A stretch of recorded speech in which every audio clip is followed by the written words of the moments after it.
അസ്സലാമലൈക്കും hi all. അപ്പോൾ 5 മിനിറ്റുള്ളിലെ അടിപൊളി 2 ഇഫ്താർ സ്നാക്സ് ഉണ്ടാക്കിയെടുത്താലോ.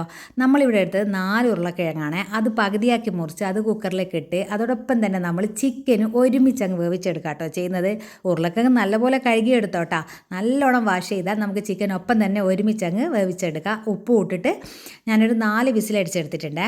ആ ഒരു സമയം കൊണ്ട് നമുക്ക് അടുത്ത സ്നാക്സിനുള്ള മാവ് തയ്യാറാക്കാം. ഞാനിവിടെ എടുത്തത് 1 ഗ്ലാസ് ആമിസ് പൊടിയാണ്.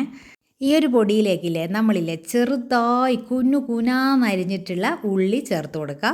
ഞാനിവിടെ ഉള്ളി അരിയുമ്പോൾ അത്രക്കങ്ങ് ശ്രദ്ധിക്കാത്തതുകൊണ്ട് കുനുകുന ആയിട്ടില്ല. കുഴപ്പമൊന്നുമില്ല, കുനുകുന ആക്കി ഒന്നുകൂടി ബെറ്റർ, അത്രയേ ഉള്ളൂ. ഇനിയിപ്പോൾ ഇതിലേക്ക് ഒരു പച്ചമുളക് ചേർത്ത് കൊടുക്കുന്നുണ്ട്. പിന്നെന്താണ്, 2 മുട്ട. 1 ഗ്ലാസ് അരിപ്പൊടി എടുക്കുന്നതെങ്കിൽ 2 മുട്ട. നിങ്ങൾ അര ഗ്ലാസ് പൊടി എടുക്കുന്നതെങ്കിൽ 1 മുട്ട എടുത്താൽ മതി. ആദ്യം നിങ്ങൾ ഫസ്റ്റ് ടൈം ഉണ്ടാക്കുമ്പോൾ ഒരു അര ഗ്ലാസ് ആമിസ് പൊടിയോ, ആമിസ് പൊടി തന്നെ വേണമെന്നില്ല, എന്താ മതി, പത്തിരിപ്പൊടി മതി. ഏതായാലും നെയ്സ് പത്തിരിക്ക് ഉപയോഗിക്കുന്ന പൊടി ഉണ്ടല്ലോ, ആ ഒരു പൊടി ഉപയോഗിച്ച് നമുക്കിത് ചെയ്യാം. അതിലേക്ക് നമ്മൾ 2 മുട്ടയും ആവശ്യത്തിൽ ഉപ്പും ഇട്ടിട്ട് ഈ മുട്ട എല്ലാവരുടെയും എത്തുന്ന രീതിയിൽ ഒന്ന് കുഴച്ചെടുക്കാം. എന്നിട്ട് ഇതിലേക്കില്ലേ നമ്മളില്ലേ ഈ ഒരു സമയത്തിന് നിങ്ങൾ ബേക്കിംഗ് സോഡ എന്ന് പറഞ്ഞാൽ നമ്മളില്ലേ ഒരു നുള്ള് ബേക്കിംഗ് സോഡ അര ഗ്ലാസ് അരിപ്പൊടിക്കാണെങ്കിൽ, 1 ഗ്ലാസ് അരിപ്പൊടി എടുക്കുന്നെങ്കിൽ 2 നുള്ള് എന്ന് പറഞ്ഞാൽ മനസ്സിലാവുമോ നിങ്ങൾക്ക്? ഒരു കൈപ്പിടിയിൽ ഇങ്ങനെ, എന്നോട് അത് സ്കിപ്പായി പോയി വീഡിയോ ഇതിൽ ചേർക്കുന്നത്, അതുകൊണ്ടാണ്. ഇത്തിരിയേ പാടുള്ളൂ, കുറേ വേണ്ട. ഈ ഒരു സമയത്തിന് നമ്മൾ ചേർത്തിട്ട് നല്ലപോലെ മിക്സ് ചെയ്യുക കേട്ടോ. ബാക്കി നമ്മൾ വെള്ളം ഒഴിക്കുന്നുണ്ട്. ഇപ്പോൾ 2 മുട്ടേനെ കൂടി ഇത് കുഴച്ചെടുക്കാൻ പറ്റില്ല. ഇതിൻ്റെ കൺസിസ്റ്റൻസി എന്ന് പറഞ്ഞാൽ നമ്മൾ ഉഴുന്ന് വടേൻ്റെ ഒക്കെ ആ ഒരു രീതിയിലാണ് വേണ്ടത്. ഇതിലേക്ക് 2 ടേബിൾ സ്പൂൺ തൈര്, നല്ല പുളിയുള്ള തൈരും കൂടി ചേർത്ത് കൊടുക്കുന്നുണ്ട്.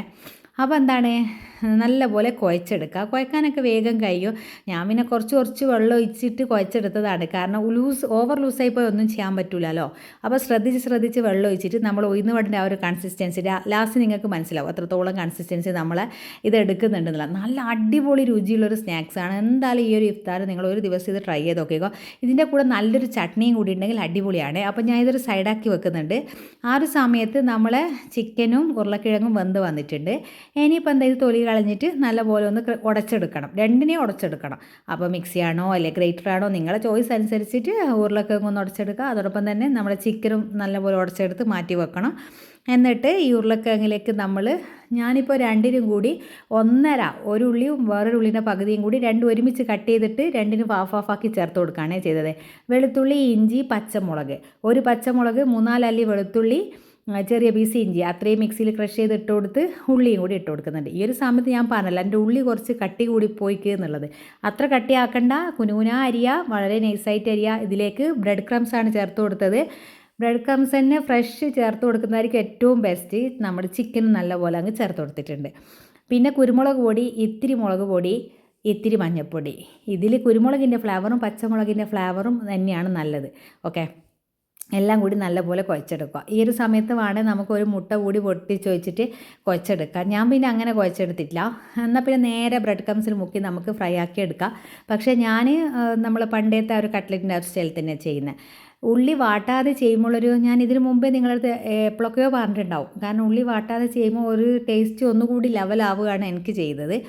എല്ലാവർക്കും ഇഷ്ടമാണ് കേട്ടോ. നല്ലോണം നമ്മളിപ്പോൾ ഉള്ളിവട ആർക്കും ഇഷ്ടമില്ലാത്ത എല്ലാവർക്കും ഇഷ്ടമല്ല, എണ്ണയിൽ മൊരിഞ്ഞ ഉള്ളിവട ചൂടോടെ കഴിക്കാൻ. അതേപോലെ ഈ പൊട്ടറ്റോ ഒന്ന് ഉള്ളി അങ്ങ് പൊരിയുമുണ്ടല്ലോ, നല്ലൊരു ഫ്ലേവറും നല്ലൊരു ടേസ്റ്റുമാണ്. പിന്നെ കട്ട്ലേറ്റ് ഉണ്ടാക്കുമ്പോൾ എപ്പോഴും ഉരുളക്കിഴങ്ങിന് അനുസരിച്ചിട്ട് നമ്മൾ ചിക്കൻ ഇടുമായിരിക്കും നല്ല ടേസ്റ്റ് ഉണ്ടാവുക. ഇതിപ്പോൾ കട്ട്ലേറ്റിൻ്റെ ഷേപ്പ് ആക്കണമൊന്നുമില്ല, ഓവൽ ഷേപ്പോ അങ്ങനെ ഏത് ഷേപ്പിലാക്കിയിട്ട് നമുക്ക് ഇഷ്ടപ്പെട്ട, കുട്ടികൾക്കൊക്കെ പലതരം ഷേപ്പ് ഭയങ്കര ഇഷ്ടമായിരിക്കുമല്ലോ. ഓരോ സ്നാക്സും ആണല്ലോ ഓരോ ദിവസവും അല്ലേ. മക്കൾക്ക് നോമ്പോർക്കുമ്പം ഫ്രണ്ടിൽ വേണ്ടത് സ്നാക്സ് ഐറ്റംസ് ആണ്, എന്താണ് ഇന്നത്തെ സ്പെഷ്യൽ, അങ്ങനെയല്ലേ അവർ ചോദിക്കുക. അപ്പോൾ അവരെ പറ്റിക്കാൻ ഏതെങ്കിലും ഒരു ഷേപ്പിലൊക്കെ ആക്കിയെടുത്താൽ മതി. ഞാൻ വളരെ തിരക്കിനിടയിൽ ഇറങ്ങിയിട്ട് 5 മിനിറ്റ് കൊണ്ട് 2 സംഭവം സെറ്റാക്കി എടുത്തതാണ്. കാരണം വളരെ ഈസിയാണ്, വേഗം 2 തരം സ്നാക്സായി, പിന്നെ ഒന്നും ചിന്തിക്കണ്ട. പിന്നെ ഒരു നാസ്ത ഐറ്റംസും ഒക്കെ നമ്മളെ നോമ്പ് തുറ അടിപൊളിയാവും. അപ്പോൾ പിന്നെ അങ്ങനത്തെ കുറേ റെസിപ്പീസ് വേണമെന്ന് ഒരുപാട് ആൾക്കാർ പറഞ്ഞിട്ടുണ്ടായിരുന്നു. അപ്പം ഞാനിത് പണ്ടേ ശീലിച്ചൊരു മെത്തേഡായിപ്പോൾ ഞാൻ മുട്ടയിൽ ആദ്യം മുക്കിയെടുത്ത് പിന്നെ ബ്രെഡ് ക്രംസിൽ മുക്കിയെടുക്കുക കേട്ടോ ചെയ്തത്. ഇനി ചട്ടി ചൂടാൻ വെച്ചിട്ടുണ്ട്. അതിലേക്ക് വെളിച്ചെണ്ണ, ഓയിലോ ഏതാ ഇഷ്ടം അത് ഒഴിച്ചിട്ട് പൊരിച്ചെടുക്കാം. ഞാനിപ്പോൾ 2 ഓയിലിൽ തന്നെ കേട്ടോ ഇന്ന് പൊരിക്കുന്നത്. അപ്പോൾ അതൊക്കെ ഓരോരുത്തരുടെ ഇഷ്ടത്തിനനുസരിച്ച് പൊരിച്ചെടുക്കാം. ഇനിയിപ്പോൾ എന്താ ഈ ഒരു സമയത്ത് നല്ലപോലെ കട്ട്ലേറ്റിൻ്റെ സൈഡൊക്കെ നല്ലപോലെ ഷേപ്പാക്കി ചെയ്തെടുക്കുക. ബ്രെഡ് ക്രംസ് പൊരിക്കണം എന്ന് പറയുന്നത് എന്താണെന്നോ, ഫ്രഷ് ബ്രെഡ് നമ്മൾ അന്നേരം മിക്സിയിൽ പൊടിച്ചിട്ട് ഉണ്ടാക്കിയെടുക്കുന്ന കട്ട്ലേറ്റിന് പ്രത്യേക രുചിയാണ്. നിങ്ങൾ റസ്ക് പൊടി ഉപയോഗിക്കുന്നതിന് എത്രയോ ബെറ്ററാണ് ബ്രെഡ് ക്രംസ്. അപ്പോൾ ക്രഞ്ചിനെസ് കിട്ടണമെങ്കിൽ ആ ഒരു ഫ്രഷ് ബ്രെഡ് പൊടിച്ചിട്ട് നമ്മൾ ചെയ്യുമ്പോൾ കിട്ടുന്നത്. ഓക്കെ, അത് നിങ്ങൾ എന്തായാലും ഈ ഒരു റംസാനിന് പരീക്ഷിച്ച് നോക്കുക. കുറേ പൊടിച്ചങ്ങ് ഫ്രിഡ്ജിലൊന്നും വെക്കണ്ട. എന്തിനാ ഇത് അന്നേരം പൊടിച്ചിട്ട് പൊരിച്ചാൽ മതി. ഇനി നമ്മളില്ലേ നമ്മൾ ഉഴുന്ന് വട ഈ ഒരു കൺസിസ്റ്റൻസി കേട്ടോ വേണ്ടത്. ഈ ഒരു കൺസിസ്റ്റൻസി നമ്മൾ കൈമ അങ്ങ് ഊരി പോകണം. ഓവർ ഞാൻ കുഞ്ഞു കുഞ്ഞു ബോൾസാക്കിയിട്ടാണ് പൊരിച്ചെടുക്കുന്നത്. അപ്പോൾ കുട്ടികൾക്ക് ഒരു വായിക്കിടാനേ ഉണ്ടാവുള്ളൂ. അപ്പോൾ ഇത് ഞാൻ പറഞ്ഞല്ലോ, ബേക്കിംഗ് പൗഡർ കൂടുതൽ ഇടാൻ പാടില്ലേ, ഇത്തിരി ഇട്ടാൽ മതി. ഞാൻ വളരെ കുറച്ചേ ഉപയോഗിച്ചിട്ടുള്ളൂ. ഇട്ടില്ല എന്നുള്ളൊരു രീതിയിൽ നമുക്കൊന്ന് ജസ്റ്റ് ഒന്ന് പൊങ്ങണം, അത് മതി.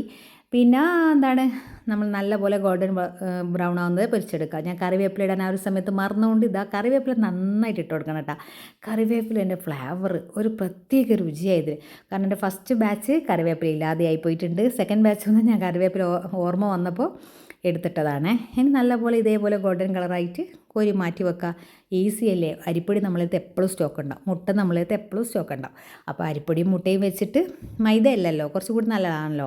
എന്നിട്ട് പിന്നെ കുറച്ച് ഉള്ളിയും കുറച്ച് പച്ചമുളകും ഒക്കെ കുഞ്ഞു ഇനിയിപ്പോൾ വെളുത്തുള്ളി ഇഞ്ചിയൊക്കെ ഇഷ്ടപ്പെടുന്ന ആൾക്കാരാണെങ്കിൽ അതൊക്കെ അരിഞ്ഞിട്ടോ, ഇനി മല്ലിയില വേണമെങ്കിൽ അതും അരിഞ്ഞിട്ടോ. ഞാൻ സമയപരിധി കുറഞ്ഞത് കൊണ്ടാണ് ഞാൻ ഇങ്ങനെയൊക്കെ ആക്കി ഐറ്റംസിൻ്റെ അളവ് കുറച്ചത് ഇതിലിടുന്നത്. ഞാൻ വെളുത്തുള്ളി ഇട്ടിട്ടില്ല, ഇഞ്ചി ഇട്ടിട്ടില്ല, മല്ലിയില ഇട്ടിട്ടില്ല, ഒന്നും ഇട്ടിട്ടില്ല. കാരണം എനിക്ക് അത്രയും തൊലി കളഞ്ഞെടുക്കാനുള്ള സമയക്കുറവുകൊണ്ടാണ്. അപ്പോൾ നല്ല പോലത്തെ എന്ത് പേരിട്ട് വേണമെങ്കിലും വിളിക്കാം കേട്ടോ. നല്ലൊരു ഇഫ്താർ സ്നാക്സാണ്. വേണമെങ്കിൽ ഒരു ചട്നി കൂടി പൊടിച്ചാൽ നമുക്ക് മുതിർന്നവർക്ക് ഇഷ്ടമാണ്. കുട്ടികൾക്ക് ചൂടോടെ തന്നെ അങ്ങനെ തന്നെ കഴിച്ചോളും. ഒരു 5:30 മണിയൊക്കെ ആകുമ്പോൾ പൊരിച്ചാൽ മതി. നമുക്കത് ബാറ്റർ തയ്യാറാക്കി വെച്ച് രണ്ടും. ഇതിൻ്റെ ഒരു പ്രത്യേകത എന്ന് പറഞ്ഞാൽ ഈ ഒരു കട്ട്ലേറ്റ്, ഈസി കട്ട്ലേറ്റ് നമുക്ക് മിക്സ് ചെയ്ത് വെച്ചിട്ട് ആവശ്യാനുസരണം പൊരിച്ചെടുത്താൽ മതി. എന്താണ്, ഇഫ്താറിൻ്റെ ആ ഒരു ടൈം ആകുമ്പോൾ പൊരിച്ചാൽ മതി. കുറച്ച് മുന്നേ സെറ്റാക്കി വെക്കാമല്ലോ. അപ്പോൾ അതൊക്കെ കുറച്ച് ഈസിയാണ്, നല്ല ടേസ്റ്റാണ്, എല്ലാവർക്കും ഇഷ്ടപ്പെടും. അപ്പോൾ ട്രൈ ചെയ്തിട്ട് ഫീഡ്ബാക്ക് അറിയണം. ഇതിൻ്റെ ഉള്ളൊക്കെ കാണുന്നത് നല്ലോണം ഫ്ലഫിയാണ്, ഉൾഭാഗം പുറം ഭാഗം ക്രഞ്ചിയാണ്. അരിപ്പൊടി ആയതുകൊണ്ട് തന്നെ ആ ഒരു പുറം ഭാഗം നല്ല ക്രഞ്ചി ആയിട്ട് കിട്ടേ. നമ്മളെ കട്ട്ലേറ്റ് കടയിലേക്കുള്ള മുര കട്ട്ലേറ്റാണ്. ഇങ്ങനെയായിരിക്കണം കട്ട്ലേറ്റ് എന്ന് പറഞ്ഞാൽ. പിന്നെ കട്ട്ലേറ്റ് പരത്തുമ്പോൾ ഓവർ തടിയിൽ നിങ്ങൾ പരത്താൻ പാടില്ലേ, അത് നേരത്തെ പറയാൻ മറന്നിട്ടുണ്ട്. ചെറിയ ചെറിയ ബോൾസ് ആക്കിയിട്ട് വളരെ നൈസാക്കിയിട്ട് പരത്തിയിട്ട് ഷേപ്പ് ചെയ്തെടുക്കുക കേട്ടോ.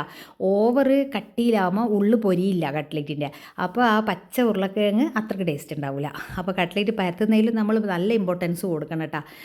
അപ്പോൾ രണ്ട് ഈസിയല്ലേ നമുക്ക് ഉണ്ടാക്കാനായിട്ട്, ഒട്ടും പണിയില്ല. അപ്പോൾ ഇതൊന്ന് ട്രൈ ചെയ്ത് നോക്കട്ടെ ഈ ഒരു ഇഫ്താറിന്. എന്നിട്ട് നിങ്ങൾ ട്രൈ ആക്കിയിട്ട് ഫീഡ്ബാക്ക് അറിയിക്കണേ. അപ്പോൾ ഇൻഷാ അല്ലാഹ് നല്ല വീഡിയോ ആയിട്ട് വരാം.